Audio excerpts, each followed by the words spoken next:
নিজের কোনো চাওয়া পাওয়া থাকতে নেই, শুধুমাত্র পরিবারকে হ্যাপি রাখার জন্যই নিজের দেশ ছেড়ে অন্য দেশে পাড়ি জমাতে হয়। হ্যাঁ, এটাই প্রবাস। পরিবারের সচ্ছলতা ফিরিয়ে আনার জন্য হাড়ভাঙ্গা পরিশ্রম করতে হয়, তাও এমন একটা জায়গায় যেখানে ভাই বোন, মা বাবা, আত্মীয় স্বজন কেউ থাকে না। অসুস্থ হলেও দেখার মতো কেউ নেই।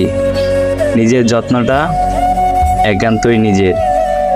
এরপরেও সময় মতো পরিবারে টাকা না দিতে পারলে কত কথাই না শুনতে হয়। দিন শেষে প্রিয় মানুষের সাথে একটু কথা বলার জন্য উতলা হলেও একটা সময় পর সেই প্রিয় মানুষটাও বিরক্ত বোধ করে। এমন অনেক মানুষ আছে যারা সময় মতো দেশে ফিরতে না পারার কারণে তার প্রিয় মানুষটা